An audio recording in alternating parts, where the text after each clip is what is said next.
We live in a world that celebrates birthdays like they're sacred. Cakes, candles, and people singing at you while you sit there, frozen, trying to smile. Everyone else seems to love it. The attention, the celebration, the acknowledgement of their existence. But some people dread it. Not in a humble, oh, you shouldn't have way, in a visceral, please let this day disappear way. They tell people it's just another day. They keep it off social media, they work through it, avoid it, and treat it like any other Thursday.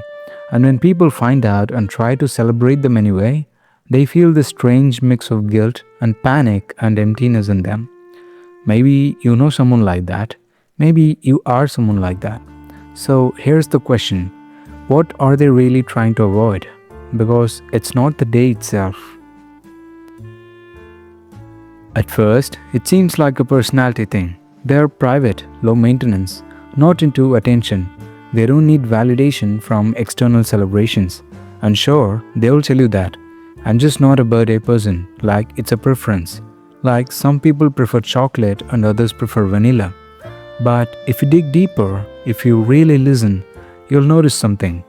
It's not that they don't care about birthdays, it's that birthdays hurt them. They watch other people post countdowns, plan parties, bask in attention, and they feel like aliens. What's wrong with them? Why can't they just enjoy it like everyone else? The truth is, they want to feel special. They want to matter. But when their birthday comes, something inside them recoils. The day itself doesn't bring joy, it brings dread. Or worse, it brings nothing at all, just emptiness. Just the weight of another year proving the same thing.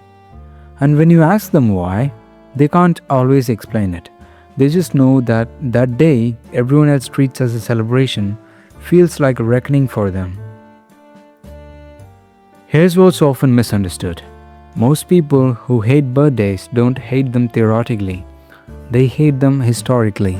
Something happened to them, not once, but multiple times. Birthdays that were forgotten, birthdays that were minimized, birthdays that were overshadowed by someone else's needs, someone else's drama, someone else's day. You learned early that one day that was supposed to be about you wasn't about you.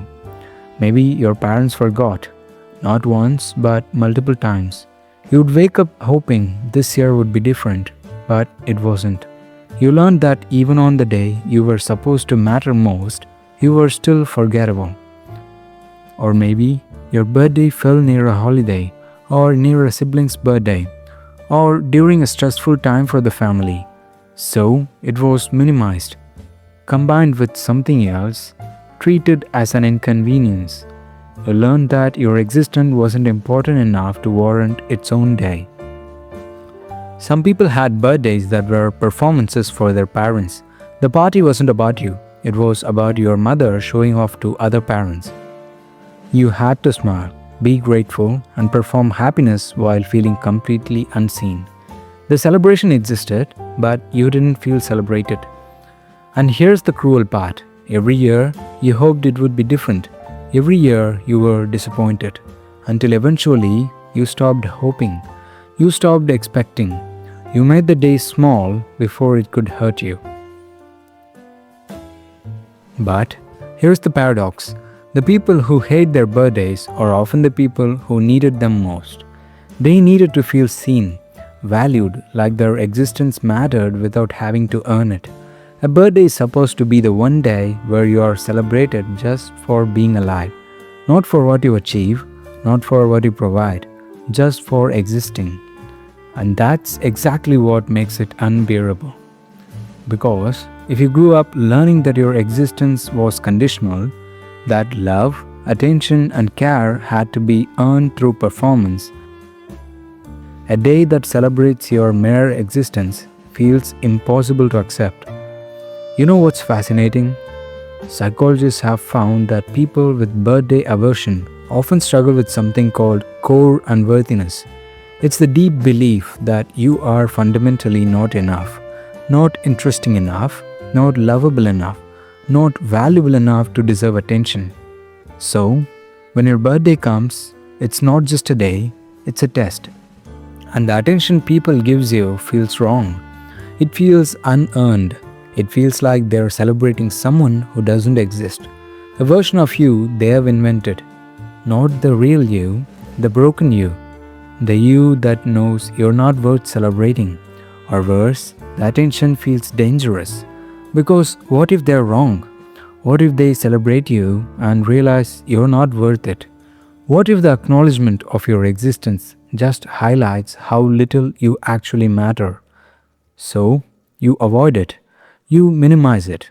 You treat it like any other day because that's safer than confronting the question birthdays force you to answer. Do I deserve to be celebrated? And you're terrified the answer is no. This pattern almost always begins in childhood, and it starts with a simple, devastating lesson. Your birthday doesn't protect you. For most children, birthdays are magical. They're the one day the world revolves around them. But for some children, birthdays were just another day where the family's dysfunction played out. Maybe your parents fought on your birthday every year, the same tension, the same arguments. The day that was supposed to be about you became about managing everyone else's emotions. You learned to dread it. Or maybe your birthday was weaponized. Gifts came with strings attached. Love was conditional on your gratitude, your behavior, your performance. After everything we do for your birthday, and this is how we act, you learned that celebration was transactional, not genuine. Some people experience something more subtle, but just as damaging: emotional absence. Your parents were there, they threw a party for you, they bought gifts, but they didn't see you. They didn't know you. The celebration was generic, impersonal, like they were celebrating a placeholder child, not the specific, complicated person you actually were. And here's what happens when birthdays are repeatedly disappointing. You internalize it. You don't just think, my parents failed at this.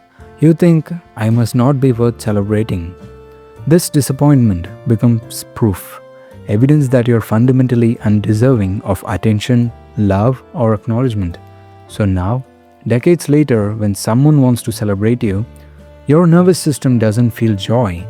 It feels threat, because birthdays have never been safe for you. But here's what most people miss. Birthday aversion isn't just about the present. It's about the past. Every birthday is a reminder of all the birthdays that weren't what they should have been. You're not just avoiding this year's birthday, you're avoiding the accumulated weight of every birthday where you felt invisible, forgotten, performative, and wrong. This is unprocessed grief wearing the mask of disinterest.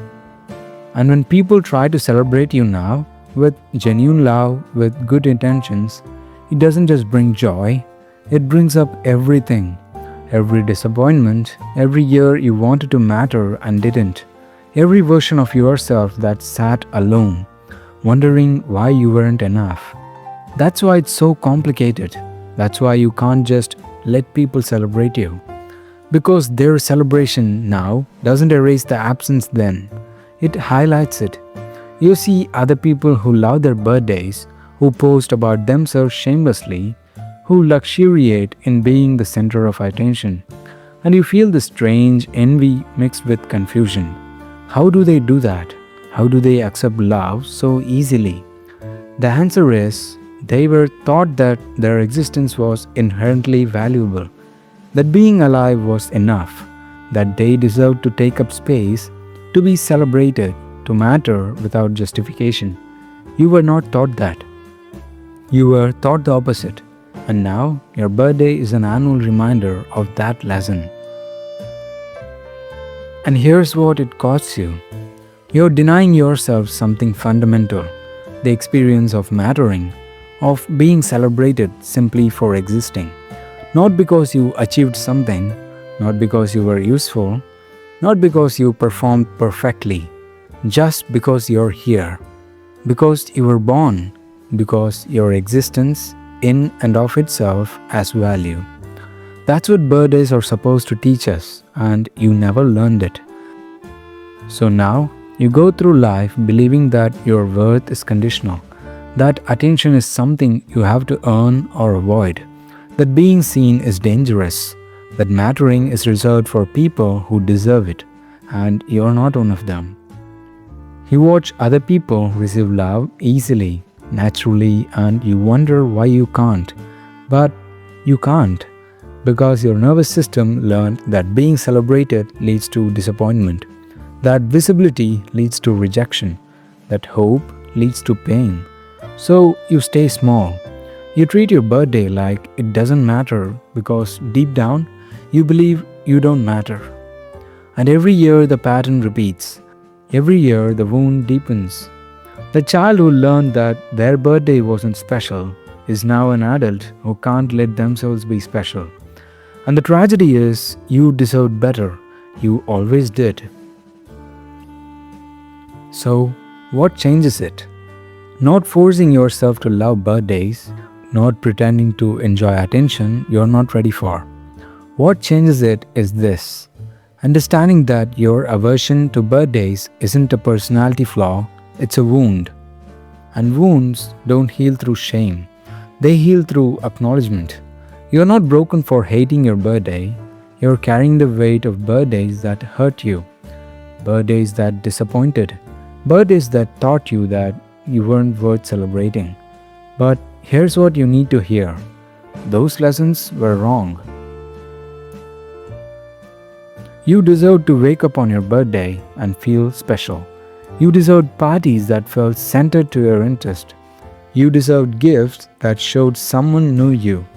You deserved attention that felt genuine, not performative. You didn't get that, and that's not your fault. The people who were supposed to celebrate you failed at that task, and you've been carrying their failure as evidence of your unworthiness ever since. But their failure doesn't define your value. It never did. You are allowed to matter.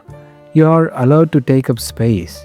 You are allowed to be celebrated for existing, not because you have achieved enough, not because you've been good enough, but because you're here. That's enough. It always was. In the end, the people who hate their birthdays aren't the people who don't care about being celebrated. They're the people who care too much, who hope too hard, who learned year after year that the one day they were supposed to matter, they didn't. So they stopped hoping, they stopped expecting. They made the day disappear before it could hurt them again. But underneath the avoidance is a child who still wants to feel special, who still wants to believe their existence is worth acknowledging, who's still waiting for a birthday that finally feels right. You don't have to love your birthday. You don't have to throw parties or post countdowns or embrace attention you're not ready for. But maybe, just maybe, you can start believing that you deserved better then, and that you deserve better now. Not because of what you do, not because of what you provide, but because you're here. And that matters more than you know.